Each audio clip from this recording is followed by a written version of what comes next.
Hello guys, in this video I would like to explain about uh, auto machine learning, that what steps we can take to perform auto ML, auto machine learning. You know that in the previous videos we have done about the data science process, and you can see again that the data science process. I want to show that what was the data science process. You can see here that. Okay, so this is you can see that these are the steps. Problem statement. Similar problem can be there in the machine learning process, and then data collection, data processing that can have the feature selection, data cleaning, transformation, etc., and then model selection, train model, evaluate and test the model, and then deploy the model. So we can say that machine learning as a part of the data science process. So in machine learning, you can have all these steps. I mean, you can have similar steps in machine learning as well, and of course in auto machine learning as well. Okay, now let's come back to the auto machine learning, and this is also you can apply this in the data science process as well.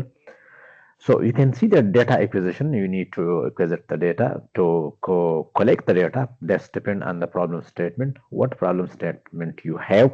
In fact, this is a machine learning process. So this problem statement and the objective is not included here. But we understand that these are necessary steps. You should have some problem statements, some objectives, and then you collect data according to those objectives and that problem statement. So you can see that these are the steps: data exploration, data preparation, data engineering, that means some feature selections, and then architecture search, model selection, model training, model hyperparameter tuning, and you can say testing and training the model.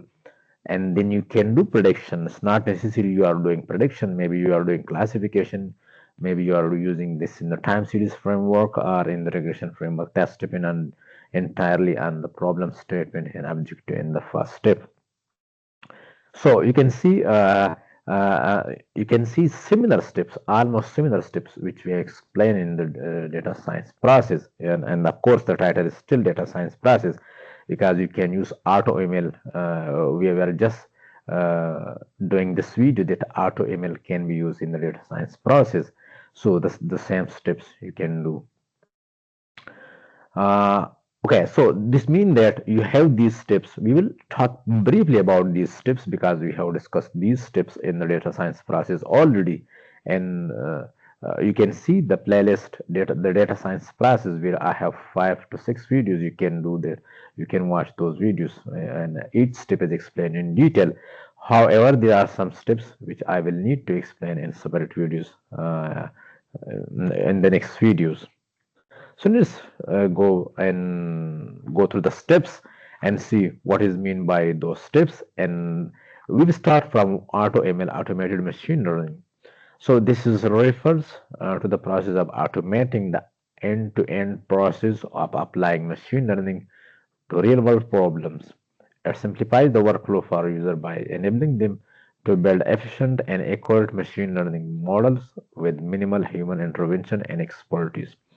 This is particularly beneficial for non-experts or for speeding up the process of machine learning development.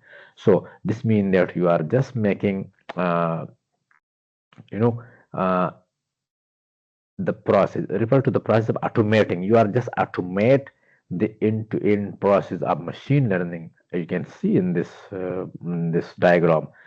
Data acquisition, that's of course not included in this automated process, and prediction also. Prediction is of course coming here from here.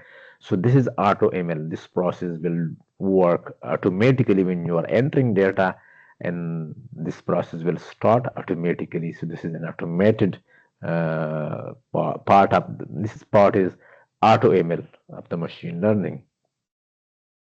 So this mean like that, and why we do that? There are two purposes mentioned here. There may be more, but two.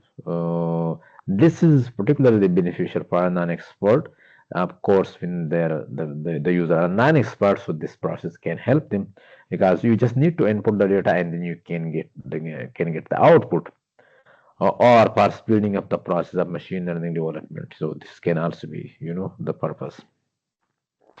Now, how AutoML works? So how this works? Problem definition. I have a separate video on this in the data science process, so I don't need to talk about this. Of course, you need to define the problem.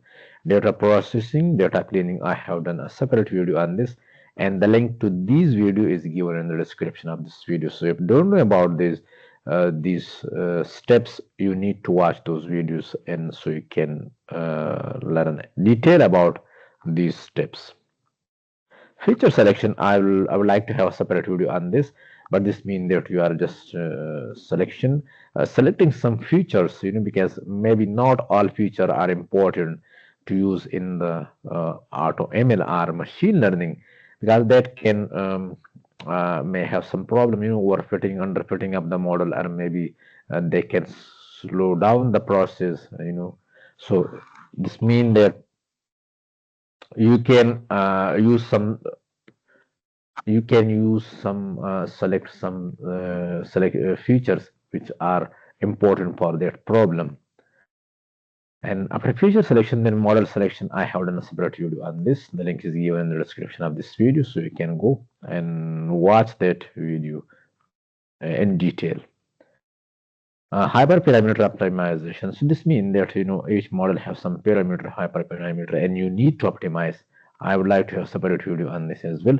So you need to optimize to fine tune those parameters, so that you can have the optimal performance for your problem and your data. Model training and evaluation. I have done a separate video on this in the data science process. Link is given in the description of this video, so you can watch that as well. Ensembling. Ensembling means combine multiple models, bagging, boosting, or staking. These are some of the techniques which are popular in machine learning and data science, so that you can make an ensemble from multiple models, data sets. Deployment, provide easy to use pipeline for deploying the trained model to the production environment. So yes, so this means that you apply the model at the end after training and doing all those steps. You deploy the model and you get the output like um, maybe prediction, maybe classification. It depends on your problem. Interpretability. AutoML tools often include features for understanding model behavior, explaining prediction, and ensuring the fairness. So this can be one of the benefit as well from the AutoML.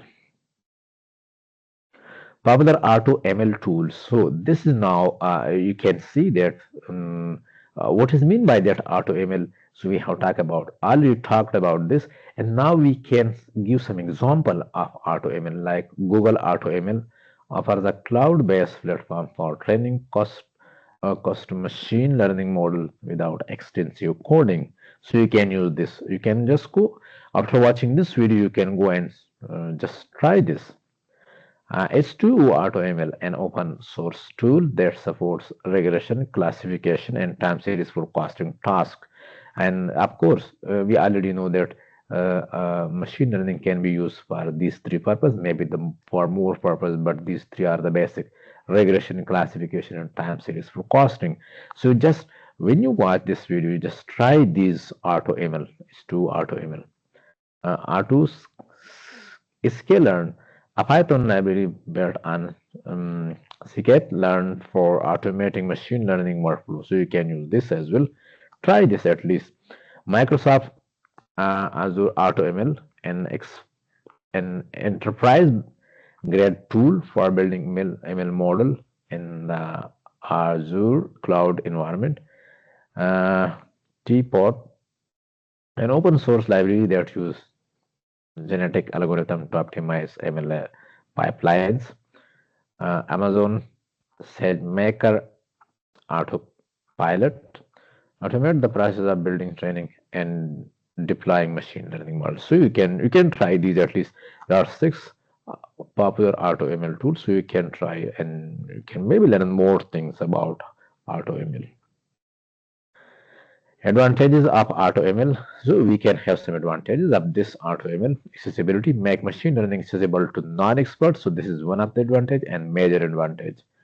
Efficiency, reduce time and effort required to build model. Yes, of course, because you have already built in models. You just input the data and give and gets the outputs. Scalability, enables quick experimentation with multiple algorithms. Optimization, automates hyperparameter tuning and feature selection. Standardization, produces consistent and reliable results. So these are the advantages of AutoML. Limitations of AutoML. Of course, there can be some up limitation as well. So let's talk about black box nature, limited interpretability of decision made during the automation. Yeah, that's true. And particularly for the non-expert, this can be a black box nature, of this AutoML.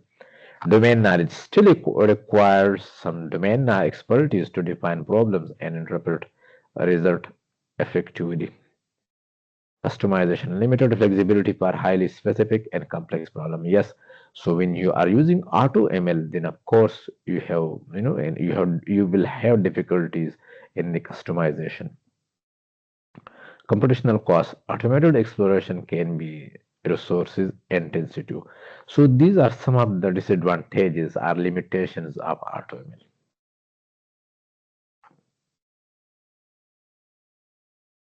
Okay, so this was something about